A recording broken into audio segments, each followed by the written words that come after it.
Olá, meu irmão, minha irmã. Estamos de volta com o nosso programa Voz da Igreja, nesta nova temporada, neste novo cenário. O programa Voz da Igreja quer levar você a meditar o texto do Evangelho Dominical. Além disso, quer também nos ajudar a penetrar o mistério deste tempo, aquilo que a Igreja vive neste tempo. E por fim, nós também queremos beber da tradição da Igreja, nas suas múltiplas expressões, teologia, espiritualidade, devoção, orações. Então vamos beber desta bela e rica tradição da Igreja para também enriquecer o nosso programa. Bebendo da fonte é o primeiro bloco. No coração deste tempo, o segundo bloco.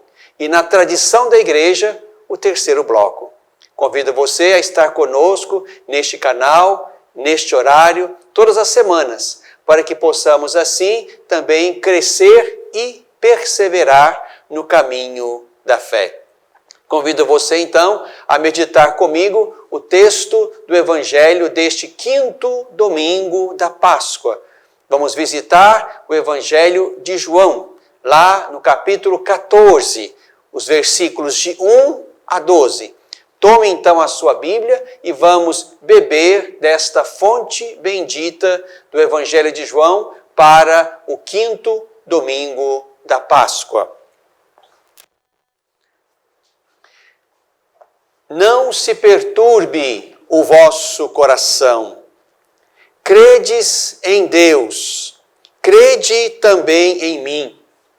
Na casa de meu Pai há muitas moradas. Se não fosse assim, eu vos teria dito, porque vou preparar-vos um lugar. E depois que eu tiver ido preparar-vos um lugar, voltarei e vos levarei comigo, a fim de que onde eu estiver, estejais vós também. E para onde eu vou, sabeis o caminho. Tomé disse: Senhor, não sabemos para onde vais. Como podemos saber o caminho? Jesus respondeu: Eu sou o caminho, a verdade e a vida. Ninguém vai ao Pai senão por mim. Se vós me conheceis, conhecereis também o meu Pai. Desde já o conheceis e o tendes visto. Filipe disse: Senhor, mostra-nos o Pai, isso nos basta. Jesus respondeu: Filipe, há tanto tempo estou convosco e não me conheces? Quem me viu, viu o Pai. Como tu dizes, mostra-nos o Pai? Não crês que eu estou no Pai e o Pai está em mim? As palavras que eu vos falo, não as falo por mim mesmo, mas é o Pai que, permanecendo em mim, realiza as suas obras. Crede-me, eu estou no Pai e o Pai está em mim. Crede ao menos por causa dessas obras. Em verdade vos digo, quem crê em mim fará as obras que eu faço e fará ainda maiores do que estas, pois eu vou para o Pai. Meu irmão, minha irmã, este belo texto do Evangelho de João nos põe dentro da ceia daquele Evangelho. A ceia começa no capítulo 13, estamos aqui no capítulo 14. Os discursos de Jesus na ceia do Evangelho de João, os discursos vão até o capítulo 17, que é aquela belíssima oração sacerdotal do Senhor. Então aqui estamos no contexto da ceia. E Jesus, na ceia com os seus discípulos, no quarto evangelho, vai ainda formando-lhes o coração, animando-lhes a fé. Aqui estamos diante de uma palavra de Jesus que faz-nos compreender a comunhão entre Ele e o Pai.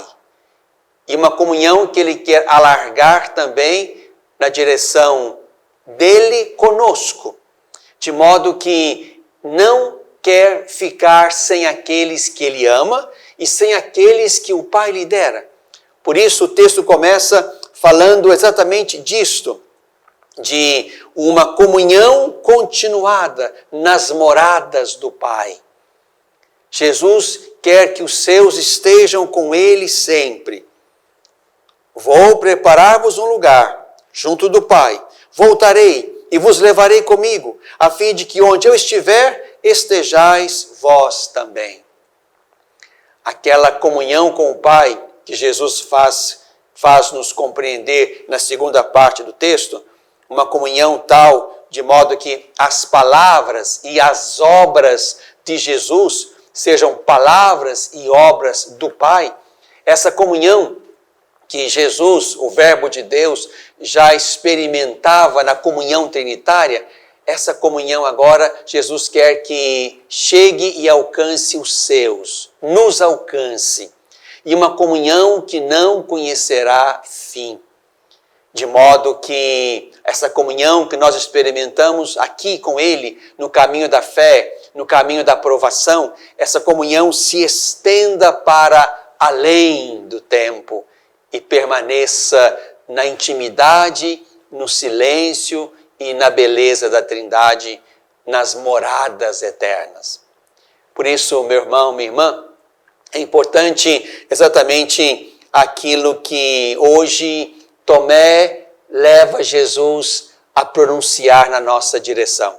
Quando Jesus fala de caminho, e para onde eu vou, sabeis o caminho, então Tomé reage.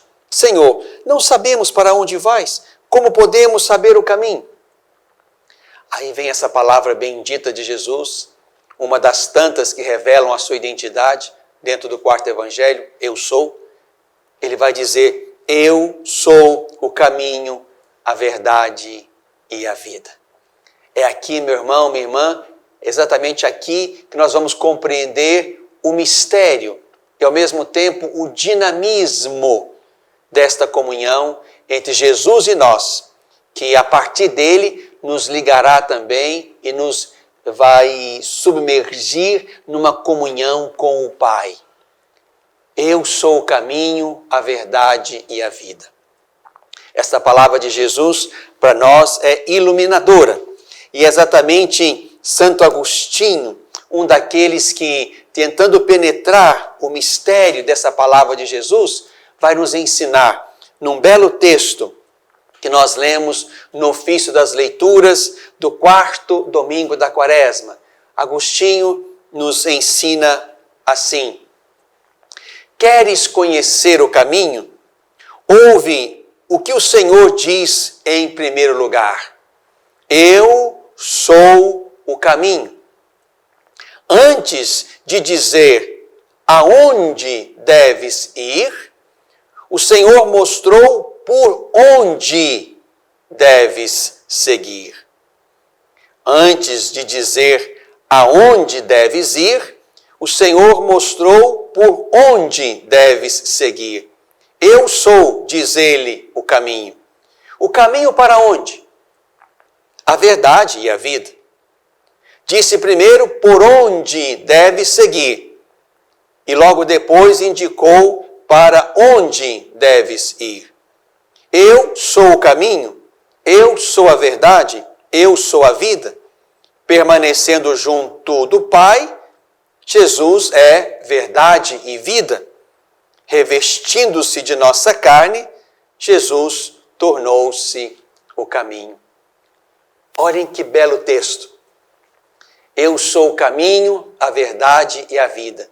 Jesus, diz Santo Agostinho, nos diz, antes do para onde ir, ele nos diz por onde devemos seguir. Por onde devemos seguir? Por ele. Ele, Jesus, é o caminho. Enquanto está conosco, enquanto assumiu a nossa carne, Jesus tornou-se o caminho. O caminho que nos leva para onde? Para a verdade e a vida. Para a verdade e a vida. Jesus vai dizer nesse texto que ele fala as palavras do Pai. É aqui, meu irmão, minha irmã, que devem estar nossas certezas, nossas seguranças, nossos critérios, a nossa verdade, a partir da palavra de Jesus, que é palavra da verdade. Ele é a verdade.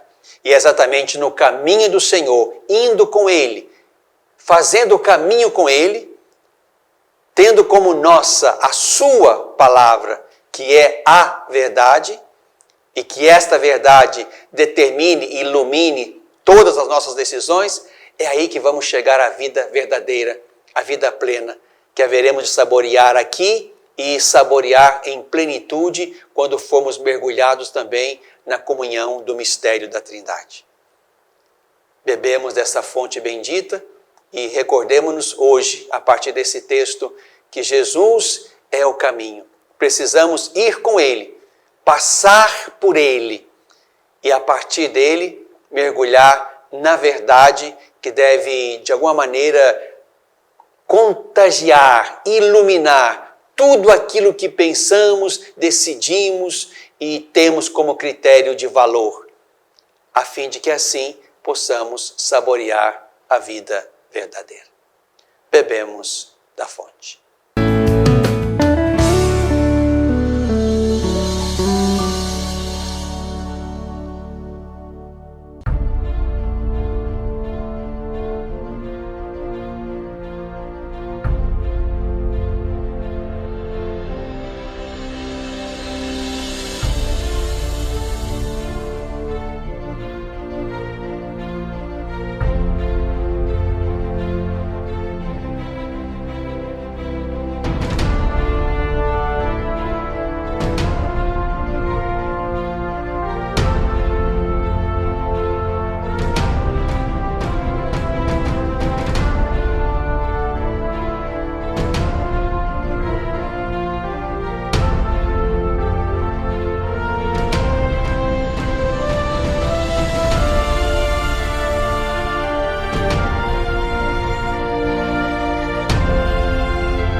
Coração deste tempo. Meu irmão, minha irmã, estamos no coração do tempo pascal. Estamos vivendo as alegrias da presença invisível, misteriosa, nova, gloriosa do Senhor Jesus no meio dos seus. É importante que agora, a partir da revelação do texto do domingo pascal, em que o túmulo está vazio, o Senhor não está lá, estamos e podemos fazer um caminho de nos perguntar onde está o Senhor. O túmulo está vazio, ele não está lá, ressuscitou como disse. Onde está o Senhor? E nós podemos fazer um caminho de resposta a essa pergunta ao longo do tempo pascal e a partir da liturgia dominical. No segundo domingo da Páscoa, chamado Domingo da Divina Misericórdia, nós respondemos: onde está o Senhor? Está na comunidade reunida em seu nome. A comunidade é o lugar de crer. A igreja é o lugar onde os discípulos do Senhor fazem memória dele, celebram a Eucaristia, esperam que ele volte. Quem está fora da comunidade, como Tomé na primeira assembleia, quem está fora da comunidade pode perder a fé ou pode não crer. Esta foi a resposta do segundo domingo da Páscoa. No terceiro domingo da Páscoa, nós lemos o belo texto dos discípulos de Emaús, segundo o Evangelho de Lucas, e ali respondemos também: onde está o Senhor? O Senhor está na fração do pão. O texto diz que quando Jesus tomou o pão, abençoou, partiu e distribuía a eles o pão, os seus olhos se abriram e eles reconheceram o Senhor. A Eucaristia é o lugar por excelência, onde nós podemos experimentar o Senhor que vive. Não está no túmulo, está na Eucaristia. Esta foi a resposta do terceiro domingo da Páscoa.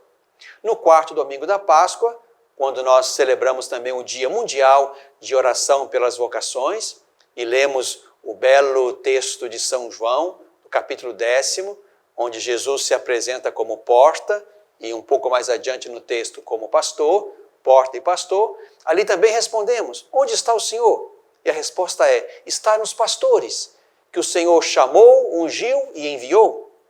De modo que os pastores na igreja, o Papa, os bispos, os sacerdotes, os diáconos, os religiosos e religiosas, que também têm o seu lugar próprio, os consagrados e consagradas, enfim, aqueles que assumiram na igreja o lugar pastoral, o lugar do testemunho, o carisma que quer expressar algo do coração de Jesus, esses irmãos e irmãs expressam de alguma forma a presença nova do Senhor. Os pastores, sobretudo, somos sacramento de Cristo. Cristo habita nestes que ele chamou e constituiu pastores na sua igreja. Estas foram respostas até aqui.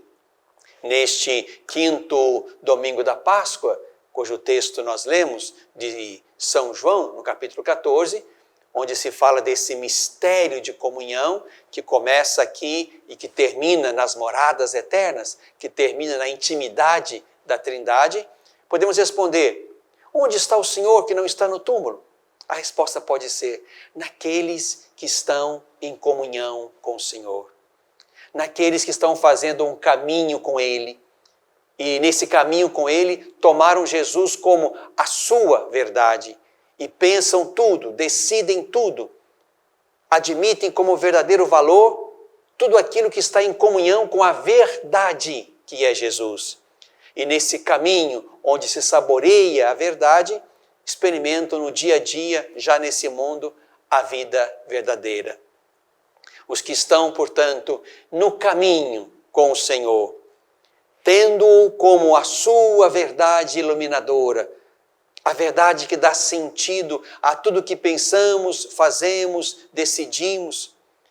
Aqueles que estão nesse caminho, nessa verdade, e tentando construir, portanto, uma vida que expresse em cada discípulo a vida de Cristo, esse também é sacramento de Cristo. O ressuscitado está presente nesse discípulo, nessa discípula que no caminho do Senhor, buscando conhecer e penetrar a verdade que é Ele mesmo e a sua palavra, que Ele pronuncia como sua e como do Pai, e que, portanto, vai construindo em si mesmo e a partir de si, no meio da comunidade humana, uma vida que possa expressar a dignidade de filho, de filha de Deus. Esse é lugar de manifestação do ressuscitado. Por isso, meu irmão, minha irmã, É muito importante que, de fato, compreendamos e ensinemos que esta nossa comunhão com Cristo é o nosso caminho de vida, é o sentido da nossa vida. É aqui, nessa experiência de comunhão com o Senhor, que fazemos explícita ou implicitamente, é nessa comunhão que nós vamos dando sentido, beleza à nossa vida e vamos sendo lugar de manifestação do ressuscitado, que agindo em nós também nos permite fazer as obras que ele fez e fazer obras ainda maiores, como nós ouvimos no texto de hoje. Eu lhes disse, aqueles que creem no Senhor explícita ou implicitamente, aqueles que seguem Jesus explícita ou implicitamente. E digo isso para recuperar com vocês dois textos importantes do Concílio Vaticano II, onde podemos perceber isto. Como é que Deus associa ao mistério pascal do seu Filho irmãos e irmãs que por algum motivo não o conheceram ou até não o conhecerão, mas sem conhecer Jesus, estão fazendo o caminho dele. Estão, de alguma maneira, até pelos imperativos da consciência ou da ética ou de humanismo verdadeiro, estão exatamente construindo suas decisões sobre a verdade que é ele e que por isso mesmo estão fazendo um belo caminho de vida, mesmo sem conhecerem Jesus. O importante é que nós que estamos no caminho da igreja e o conhecemos explicitamente e o anunciamos explicitamente, porque isto é evangelizar, anunciar explicitamente o nome, o reino, o mistério, a palavra, os sinais de Jesus. Nós que estamos na igreja cristã, na igreja católica, nós conhecemos Jesus e sabemos com clareza e com profundidade que ele é o caminho, a verdade e a vida. Mas aqueles que não foram associados ao mistério da igreja, esses também, em alguma medida e por meios que Deus é capaz de sugerir-lhes, eles também são capazes de saborear a presença nova e vitoriosa do Senhor e por isso mesmo são capazes também de boas obras e de decisões que de fato fazem pensar que eles estão também em comunhão com a verdade. Os dois textos do concílio que nos ajudam a pensar isto e a pensar assim são estes. O primeiro texto é um texto da Gaudium et Spes, é o número 22. Aqui nós lemos assim: já que por todos Cristo morreu, e que a vocação última de todos os homens é realmente uma só, a saber, a vocação divina, devemos acreditar que o Espírito Santo dá a todos a possibilidade de se associarem a este mistério pascal por um modo conhecido só de Deus. O Espírito Santo dá a todos a possibilidade de se associarem ao mistério de Cristo, de um modo que só Deus conhece. Nós não podemos duvidar do desejo salvífico universal de Deus. Deus quer que todos os homens sejam salvos, ensina Paulo a Timóteo e a nós, e cheguem ao conhecimento da verdade. E a verdade é o próprio Senhor. Deus não quer que nenhum das suas criaturas humanas, nas quais ele imprimiu a sua imagem e semelhança, não quer que nenhuma delas, nos seus vários contextos humanos, culturais, religiosos, Deus não quer que nenhuma delas se perca. Por isso, pela via do Espírito, suscita possibilidades de estas pessoas também estarem associadas ao mistério pascal de Cristo. E um outro texto que faço questão de trazer também à sua memória e ao seu conhecimento é um texto da Lumen Gentium, outro texto do Vaticano II, aqui no número 16, nós lemos assim: aqueles que ignoram sem culpa o Evangelho de Cristo e a sua igreja, mas buscam a Deus na sinceridade do coração e se esforçam, sob a ação da graça, por cumprir na vida a vontade de Deus, conhecida através dos ditames da consciência, também esses podem alcançar a salvação eterna. Deus fala silenciosamente aos corações, capazes de crer nele e de crer explicitamente em Jesus. Deus fala à consciência, de modo que conduzindo a consciência na direção da verdade, da vida, esse irmão também, essa irmã também, possa de fato fazer o caminho na direção da salvação. Por isso, meu irmão, minha irmã, convido você a manter a sua comunhão explícita com o Senhor Jesus e, ao mesmo tempo, também acreditar que o Espírito Santo, agindo misteriosamente, agrega ao mistério pascal do Senhor irmãos e irmãs que ignoram sem culpa o Evangelho e a Igreja. No coração deste tempo.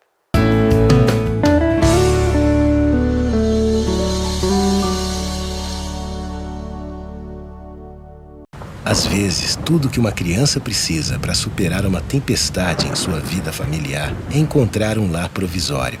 Uma família que a acolha por um tempo, enquanto sua própria família se reestrutura para recebê-la de novo.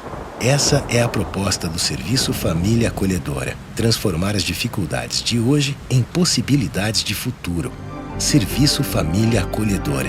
A tempestade passa, a vida continua. Participe e faça a diferença.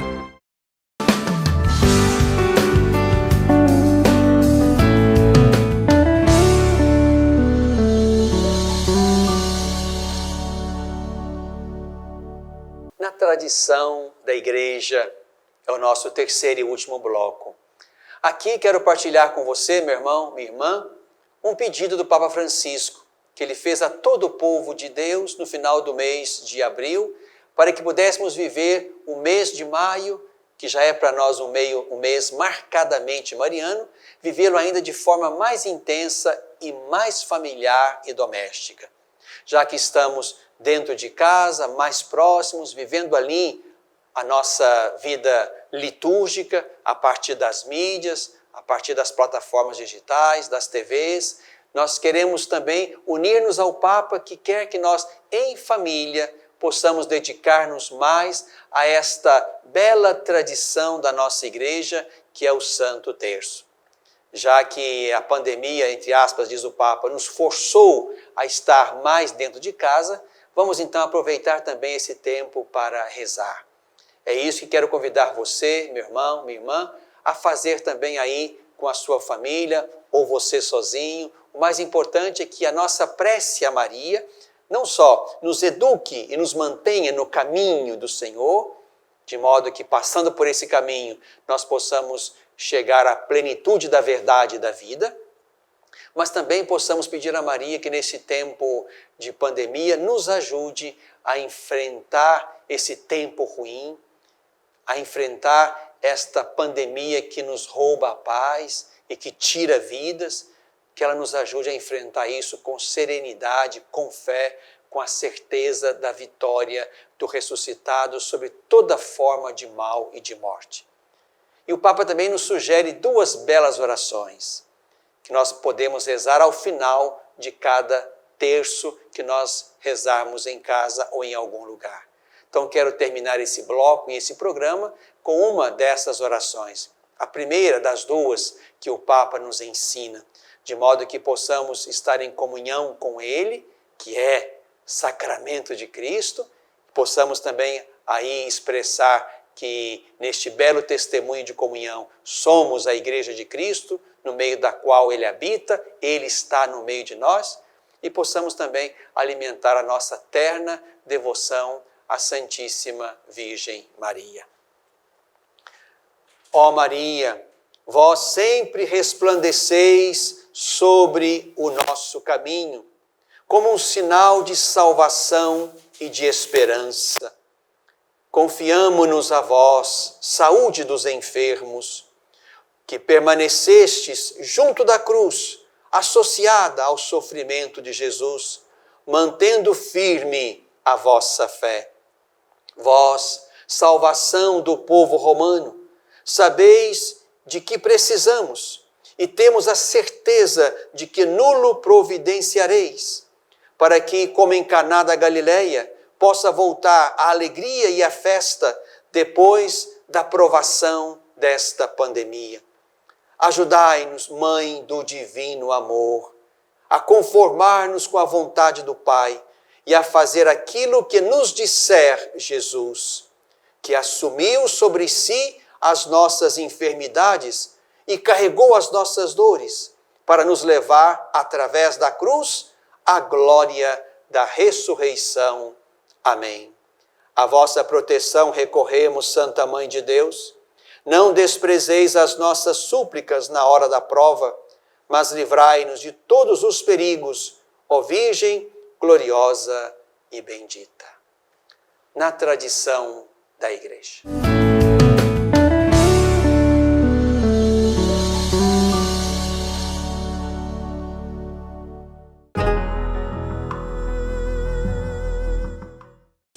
Pornografia infanto-juvenil é crime.